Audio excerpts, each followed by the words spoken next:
अझै पनि हामीमाथि अन्याय अत्याचार गर्ने पार्टीहरूको दास बनिराख्नु भएको छ, झोले बनिराख्नु भएको छ। बोल थारू बोल, उठ थारू उठ। हमरे नहीं कहत हुई तलवार लेके उठ, हमरे नहीं कहत हुई हथियार लेके उठ, लेकिन उठ, लड़िया लेके उठ, हर लेके उठ। सड़क में चिच्चिया को बोल। आब्बे नहीं पेबी तो कब्बू नहीं पेबी। टिकापुर घटना राजनैतिक घटना थियो। घटाए कसैले, सजाय भोगे थारूहरूले। यो ध्रुव सत्य कुरा हो। राज्य सरकार सबै डराए। लाल आयोगको प्रतिवेदन सार्वजनिक गरेको भए को दोषी र को निर्दोषी छर्लङ्ग हुन्थ्यो। तर आफ्नो गल्ती ढाकछोप गर्नका निमित्त लाल आयोगको प्रतिवेदन सार्वजनिक गर्न कोही तयार भएन। आदरणीय नेपाली दाजुभाइ तथा दिदीबहिनीहरू, अहिले नबोले कहिले बोल्ने? बोल्नुस्। आज हाम्रै देश नेपालमा एउटा भूमिपुत्र थारूको छोरा रेशम थारूले चुनावसम्म लड्न पाइराखेको छैन। तपाई चुपचाप सामाजिक सञ्जालमा मनोरञ्जन गर्दै हुनुहुन्छ हैन? बोल्नुस्। अब बोल्ने बेला हो। देशमा विदेशीको नाङ्गो नाच हामी हेरिराखेका छौं। यति धेरै गल्ती गर्नेहरू सडकमा उफ्रिएको देख्दा पनि लाज लाग्छ। विगतका नेताहरूले गल्ती गरेको कारण आज हामी यो अवस्थामा पुग्यौं। कतै फेरि नौलाका नाममा नौला ठगलाई भित्र्याएर अर्को महान गल्ती नगरौं। देश बचाऊ देश।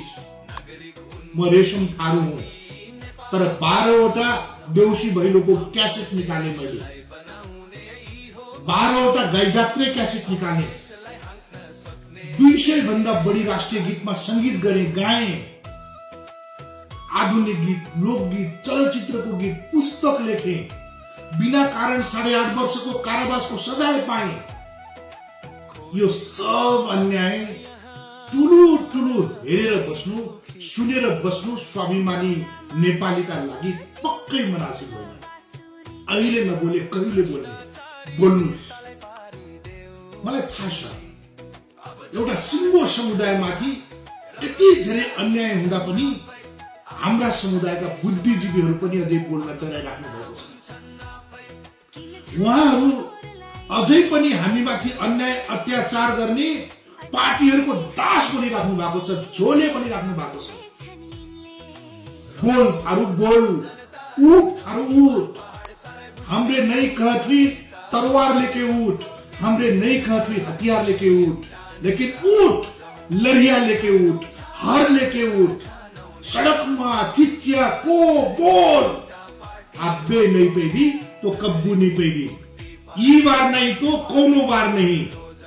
हमरे चुनाव में भाग लिए नहीं पेबी कल से हमरे दोसर जन काजे मतदारी, दोसर के ला काजे प्रचार करे। हमार पहचान बेच के, हमार अपन संपूर्ण अधिकार के ऊपर धावा बोला के, एक बोतल दारू वो 1 केजी शिकार में नहीं बिकी। कुछ रुपया लेकर हमार थारू दलाल ने तो होकर बिक सही, लेकिन बस्ती के थारू ही गलती ना करी। हमार ऊपर अन्याय हुई बा, अत्याचार हुई बा। उठो लड़को उठो, अपन मोबाइल में लिखो, सामाजिक संजाल में बोलो, टिकटक में बोलो। अब्बे नहीं बोलबो तो कब बोलबो? रेशम थारू संघर्ष बा। मोर जीवन सिंगो समुदाय वो नेपाल के लाखो। मैं नेपाली होकर मरना चाहता हूँ। मैं थारू हूँ, गर्व से कछू मैं थारू हूँ, फिर नेपाली हूँ। नेपाली बनकर मैं जिए देव।